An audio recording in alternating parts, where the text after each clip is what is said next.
Well, it's Thursday, and you all know what that means. So today, as you know, but first things first, I'm going to say there'll be no other review, but because it is Thursday, we have only TNA and, of course, Ring of Honor.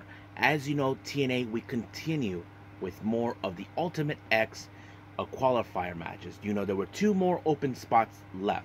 However, a lot of things have taken place. As you know, Mike Santana has declared war against the system after what they put him through to prevent him from advancing, from going to the TNA World Title 6-way match scrambler that already took place. And of course, the Hardys will take on JDC and Moose, and we got plenty other matches as well.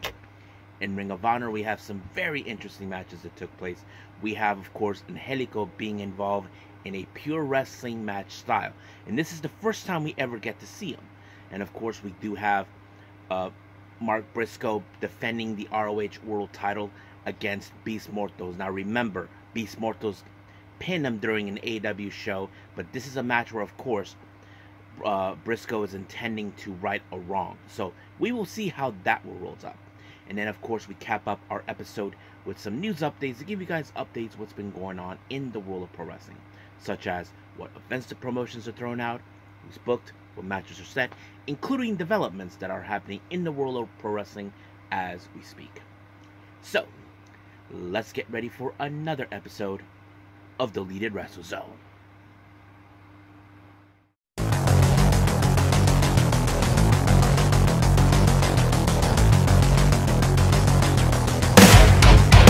Are you ready? Get up, get up! Get up, get up! Get up, get up! Get up, get up! Get up, get up! Get up, get up! Hey everyone, welcome to Deleted Wrestle Zone. All things that is pro wrestling with AEW, NXT, New Japan Pro Wrestling, TNA, the National Wrestling Alliance, various promotions, wrestlers, matches, and championships. I am your host, J-Rod here. So, if you are new to the channel, welcome. This is a channel where we do a lot of pro wrestling reviews from various promotions, not only here in the United States, but also in Japan, Mexico, Canada, Europe, the UK, anywhere in the world where pro wrestling is not as big, but it continues to grow. We also, of course, do discussion videos, talk about various topics such as the wrestlers themselves, the promotions, factions, storylines, whatever we want to talk about. We also, of course, do more news updates. If certain information was unable to be on this episode, it will probably be in the next episode or on a separate video by itself. We also got real-timing news updates to keep you guys on alert if something has happened in the world of pro wrestling that needs to be addressed ASAP. And of course, we got the United Sayaka Watch and various other cool wrestling content as well. So if you like what you see, please subscribe to us. So click on that subscribe button. You'll be getting a lot of daily reviews and other cool wrestling content as well. But if you like this episode, please give us a like on the like button or a nice comment in the description down below. Now, all introductions set aside, it's time to rock. So let's begin with TNA.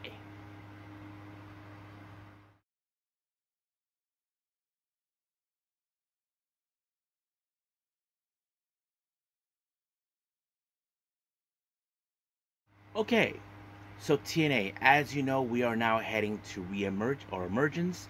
We got tons of things we're gonna do before we get to there. Now, as you all know, we have the Ultimate X coming back, and we're doing a qualifier match that would involve that. Now, our first one is in fact with the Ultimate X qualifier match. We have Alex Hammerstone versus Frankie Kazarian versus Kushida. Now, as you probably know, the Ultimate X is something you guys don't know. Now, I mentioned this on a report about Mike Bailey not cashing in on option C. Now, I'm going to make that clear what that is for all of you. That way you can understand why is Hammerstone and possibly Frankie Kazarian are in this match. Option C is a thing where you cash in the X Division title for a shot of the TNA World Title. The first person that actually started this was a very controversial wrestler, many of you know, who's been with TNA as well, He's been with WWE. Many promotions can't stand his, his arrogant ass for many years. And I'm talking about Austin Aries. He was the first guy to actually do it. And many wrestlers, if you ever follow how it is in TNA, there are those who believe that they don't want them to cash in option C because of the threat. One of those guys that I remember was Bully Ray when they had the aces and eights, and that was one of the common threads involving that. I have witnessed Austin Aries not the only one to do it, so is Chris Sabian, and then of course Josh Alexander. If you guys remember, Chris Sabian whispered this to Josh Alexander's ear about it, so that allowed him to cash it in and face Christian to become the TNA World Champion at that time. So it's no secret that Frankie Kazarian would want to have to win this and get that title in order to get a shot of the TNA World Title, which is obvious. I'm thinking Hammerstone would do the same thing too if that was the case. Kushida, I don't think so. I mean, he has never held the X Division title, but I think many people thought in this particular match it would have been an easy victory for him, but no, it did not. But it was a sweet victory for Alex Hammerstone when of course Kushida had him close to do the hoverboard lock, then he applied the Nightmare Pendulum, and just like that, he won. So, however, he will be in the Ultimate X match, but next week I believe he will face Eric Young, and Eric Young was observing this, and of course Eric Young has to deal with Steve Maclin at Emergence. So we'll see what that leads us. Now, Mike Santana put out a promo sending a direct message to the system. As you know, he felt that the system did not got the job done. They may have gotten him away, may have destroyed him to not go for the TNA World Title, but they did not finish the job up to destroy him. So that was pretty much obvious. So we'll see what happens till then. Our next match, we have Alicia Edwards versus Rosemary. Now, of course, Alicia has Masha by her side, which is obvious in this type of match. Of course, Masha would get involved, but at the point where the match was coming to an end, apparently Masha had to deal with Spitfire, and just like that, it allowed for Rosemary to pick up the win. I'm sure Masha and Alicia are not going to take that lightly, but we'll see what happens until then.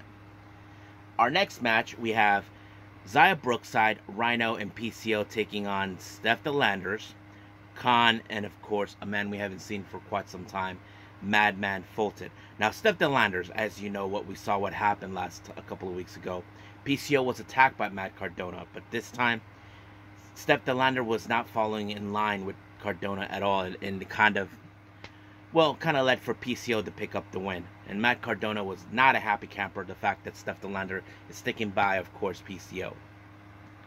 Now, our next match is also another Ultimate X qualifier match. We have Laredo Kid, Jide Vidal, and Duke Hender. To be honest with you, I probably felt in this match that Laredo Kid is going to win. I mean, I don't know if he's ever won the X Division, but yes, he's a perfect candidate. He was able to pick up the win when he applied the 450 on Vidal, and just like that, it was over. Now, our next segment, we see Rich Swann and AJ Francis doing a little promo, but of course, Rich Swann was approached by Speedball Mike Bailey. As you know, Mike Bailey is determined to prove the world that he is one of the best X Division champions.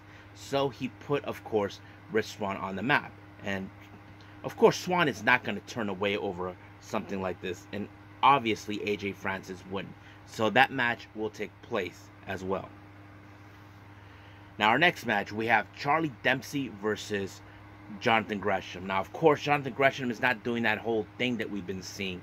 But what I like is the commentators are asking, did anybody find out what happened to Jonathan Gresham? He said he was feeling sick when that happened. I don't know. It was kind of weird. But Gresham showed his technical style to Dempsey. I'm not sure. I wouldn't be surprised if Dempsey would like to have him join his no quarter catch crew while he's in TNA. I don't know, but we'll see. Now, as you all know, we got the next pay-per-view later on next month. We have Victory Road. It's going to take place in September 13th in San Antonio, Texas. Yep, the home of the Alamo. So I can't wait to see Victory Road. But first, we got Emergence taking place, so we'll play along with that. Now our main event is the Hardys taking on the System's Johnny Douchebag Curtis. I don't like to call him Dango anymore. Let's call him Douchebag. Versus Moose. Now remember, they tried to take out the Hardys, and now they're getting a sweet revenge. Now, of course, there will be some parameters taking place, but this match ended with, of course, a double takeout on JDC with, of course, a twist of fate, then the Swanton, and then, of course, Jeff making the pin. However, things got out of hand when, of course, Moose attacked the Hardys. Then Max Santana showed up to even the odds, and then, of course, Myers and what's his name? Edwards showed up, and then all of a sudden, say his name and he appears. Yep, he showed up to give a helping hand. So it's later foretold there's going to be an 8-man tag match. The System, Moose, JDC, Edwards, and of course Myers taking on Santana, Hendry, and the Hardys. So I can't wait to see that. So I think we are done officially with TNA. Let's move on with Ring of Honor.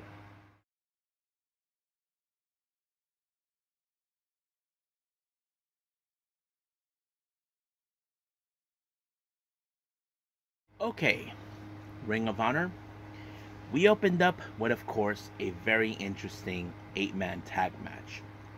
We have the Von Erichs, Ross and Marshall Von Erich, Dustin Rhodes, and Sammy Guevara.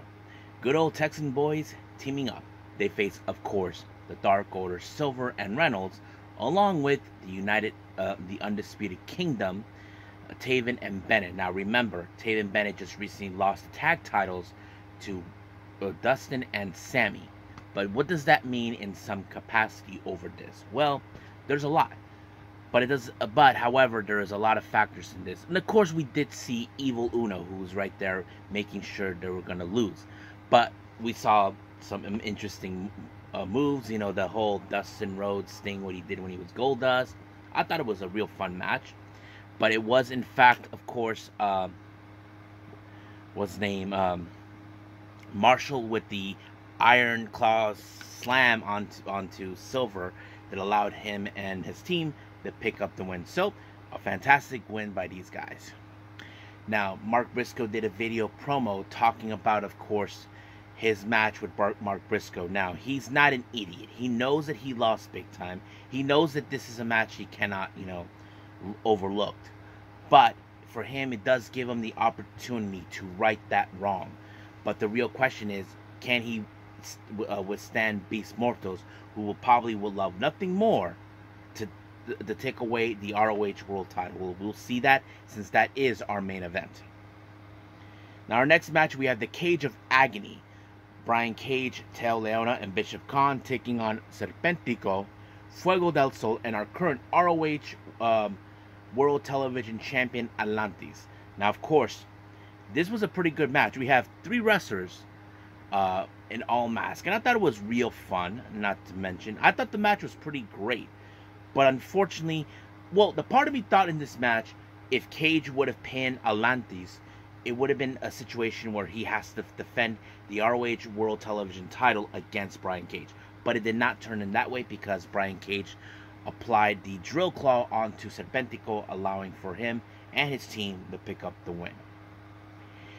Now, our next match, next video promo, we have MXM Collection doing the little video promo and talking about their opponents. However, their opponents are the Pillars of Destiny. They had like this look on their face, and they're like acting like animals, and they're like, they only attack if you move. They're treating that whole thing like Jurassic Park, like to say, don't move a muscle. So I thought it was hilarious. Now, our next match, we have Abaddon versus Alejandra Leon. Now, I'm sure many people would like to see Abaddon challenge Athena, who acts like she's not afraid of her, even though she is, but we'll see. But, of course, Abaddon did defeated Alejandra Leon when she applied the Black Dahlia, and just like that, it was over. Our next match, we have MXM Collection taking on the Pillars of Destiny. Well, I can tell you this match ended with MXM, but the match was pretty great. I have to say, I'm not gonna lie, it was pretty good. Can't wait to see what else we're gonna do. I'm sure somewhere down the road those guys will probably get title shots, but we'll see. Next up, we do see from last time a video promo with Lee Moriarty and Shane Taylor. Now, Lee Moriarty is asking for anybody who's willing to step up for the pure title that he has. However, Shane Taylor feels that since losing the ROH World Television title, he has one thing in his mind now, and that is, of course, he felt that his shoulder's killing him. He has one goal in mind, and that is the ROH World title. So he's telling Mark Briscoe to keep that thing warm for him. So we'll see where that goes.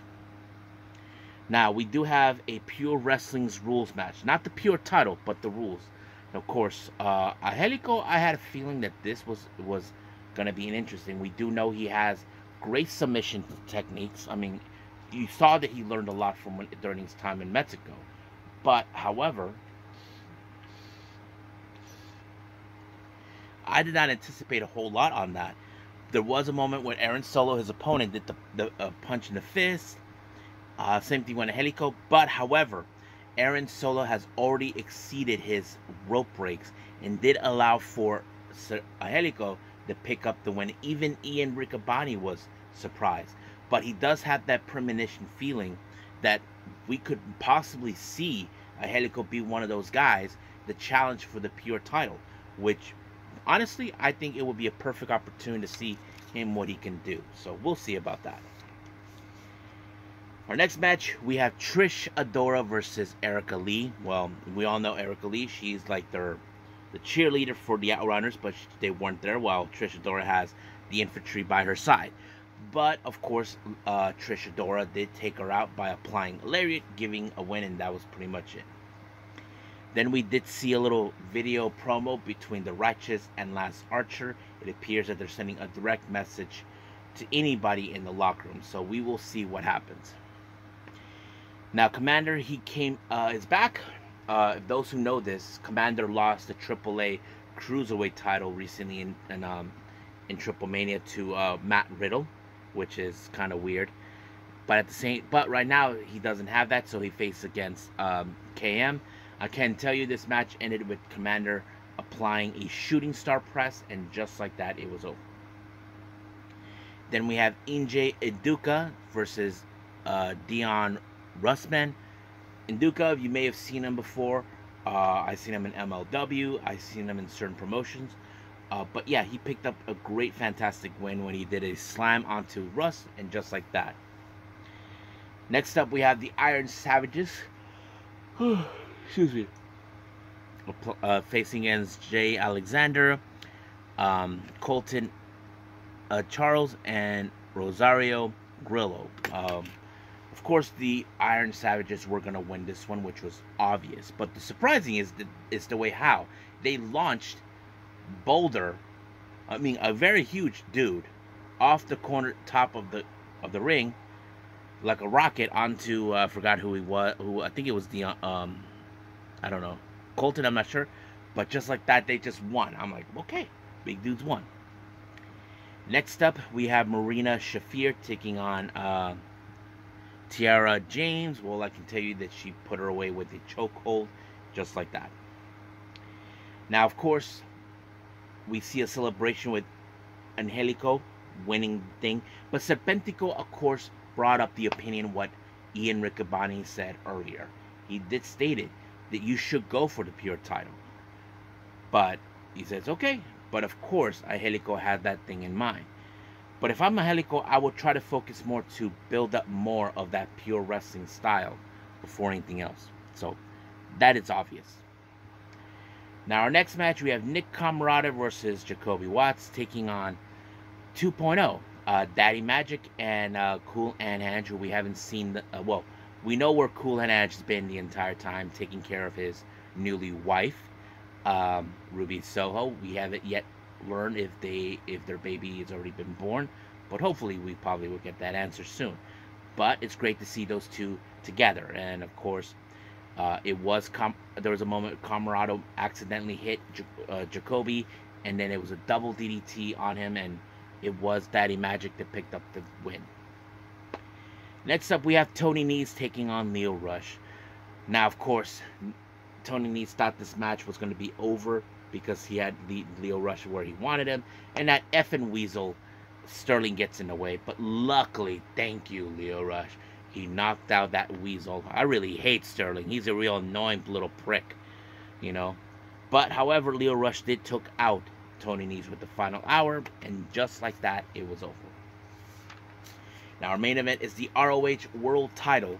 Mark Briscoe taking on Beast Mortos. Now remember, Beast Mortos got this opportunity because he pinned Mark Briscoe in an AEW event. So that made a lot of sense. But, of course, Beast Mortos will do whatever it takes to put a hurt on Briscoe and win the ROH title. So that probably is clear. But the real question is, can Mark Briscoe apply the J Driller? Well, it took a bit of time. And unfortunately, he did. He applied the driller, and just like that, it was over. So, nonetheless, it was a pretty good match. There were some pretty good matches that I did like. So, that's pretty much it, what happened on ROH. But for now, let's move on with our last and final thing, news updates.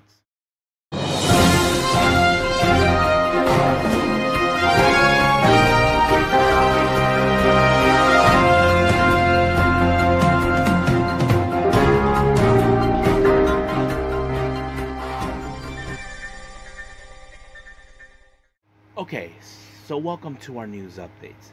So let's begin with, of course, with upcoming events from various promotions.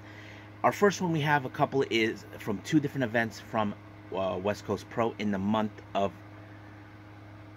October, I believe.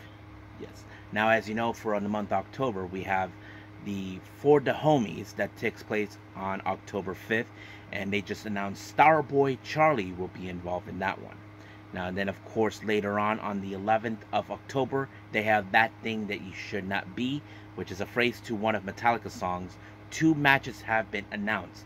The West Coast Pro Tag Team titles will be defended. Those pieces of garbages, the Los Suavecitos, will be facing against Starboy Charlie and Titus Alexander.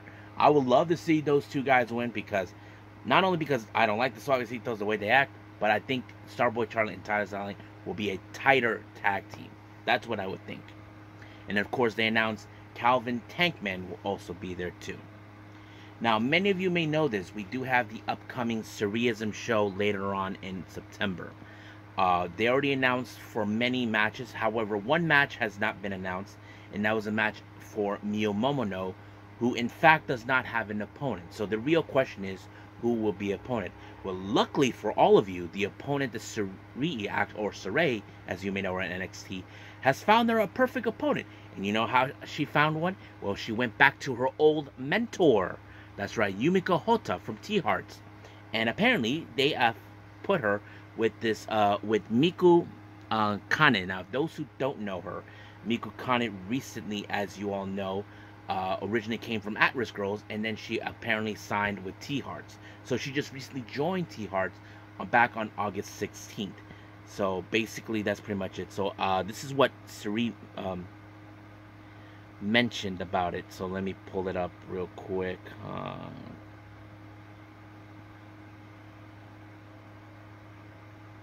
Yeah, here it is. Yeah, so she said, according to this, that she will be now facing Miyomono on Sareee-ISM Chapter 4 on that day, on, of course, September 2nd. So now it's going to be official. So can't wait to see it. And of course, as you all know, I did mention about the much recent revival of Maple Leaf Pro Wrestling, that it's been revived by Scott D'Amore. He just recently went on Chris Van Vliet and announced that he's going to have Mario Ranallo, you may know him from NXT, who's been commentary. He's going to do the commentary with that. I can't wait. This show will take place in October as well, for 2 shows on the 19th and 20th of October. So that's pretty much what we have in our upcoming promotions. Let's talk about developments. Those who know this Yoshi wrestler, Chanyota, many of you know who she is. I talked to her a lot. She was that one Yoshi wrestler who's been involved in the Japanese adult scenes. Well, she was involved in one of those fitness models competitions, wearing a bikini. Well, it's been foretold that she lost about 12 kilograms in order to do this. And, you know, she looks fantastic in shape, you know. And she won in her appearance on that one. And she will be making another appearance on that this Saturday. So I'm looking forward to hear what's going to happen. If she does win, she's going to be everywhere. I mean, she has many things she can fall back to in many ways possible. Now, I know we're going to have a lot of WWE haters for this. I think many of you WWE fans are not going to be happy, but many wrestling fans in general, you probably will be happy. Ricochet, according to this, Fightful Select reports that he signed a multi-year contract with AEW. Now, it's still unclear whether he will appear in All In, but I'm sure there's going to be a lot of talk about that, so we'll get to that. Tony Khan recently mentioned on the AEW All In media call that he revealed that the Von Erichs will be in London for All In. Now, it's still unclear what the purpose is, but I'm looking forward to that. By the time this video happens, it's already over. Arisa Nakajima, as you know, she'll be finally making her retirement. It's sad, but it had to happen sooner or later. So, Arisa, thank you for an amazing career. Hopefully we see you down the road. Now, as you all know, Scott D'Amore was recently in Chris Van Vliet, so he talked about a few things. One of them was about Kenny Omega. And I think some of you may have some different opinions on this one, about what he had to say about Kenny Omega. And this is what he said. People go, oh, well, they don't like Kenny didn't get to drop the belt. Kenny would have dropped the belt, would have loved to. He wanted to push Alexander over. Wanted to work with Eddie Edwards. It just didn't pan out. Okay, so if he wanted to do that, it makes a lot more sense. I mean, you would have put a lot of credibility, but people just didn't think, oh, it's not going to work. I mean, this is why one of those things I don't like. Just because you think it doesn't work, it doesn't mean you don't have to that you didn't have to try. But also, people were criticized about the idea of losing, of course, Kenny losing the belt to a guy who was in WWE. And this is what happened. There were other opinions that we had, none other than Christian. Christian was an amazing option. One, with the history we had in TNA. Two, he was coming hot in the AEW. There were features of American Christians for the Impact title for the first Rampage, which was massive numbers. Then Christian and Josh Alexander at Bound for Glory was perfect. Christian was perfect and was the smartest wrestling minds out there. Hey, this is a guy that he beat me fair and square in the middle of the ring, and again, it was one of those highest buy rates other than the other three we talked about. Dollars and cents, there's no way you can look at AEW relationship and didn't want to produce dollars. I still talk to guys at Digital, and they tell you anything that touched Kenny Omega and AEW generated ton of monetization wise. So there were a lot of people that may not like the idea of certain things, but it makes absolute sense over it. Now, many of you may remember about the whole Mariah May and Mina Shirakawa kissing in the whole thing. Well, apparently there's more to it. Mariah May talked about the reaction about kissing Mina Shirakawa, and this is what she said. It was not a pitch, we just did it. Mina and I had extremely close. We've been very close in Stardom. We just did it. The next time around, they were like, hey, can you stop kissing? It was my choice who I kiss. It was my choice what I do. If I'm not comfortable doing something, I would always say so. Remember, seeing the usual suspect, like, oh my god, this is setting women's wrestling so back so much. We chose to do it. That's how we show affection with each other, and we always have our friendship. The numbers don't lie. I think of myself, Tony, Mina got the best rate segment for about 8 weeks in a row, and we should. And this was, of course, on Wrestling with Freddie. So, I mean, no one didn't force her to do anything. It's understandable, but yes. But, I mean, I don't know how you guys felt about that, but yeah. And finally, for our development, Daga went to talk about, of course, Dr. Wagner, about how he had to be pulled away from the N1 victory, and this is what he said.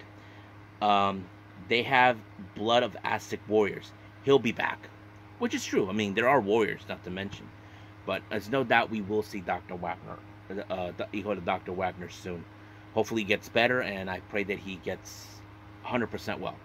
So I think that's pretty much it what we have. So let's just call it a day. Well, I hope everybody enjoys this episode.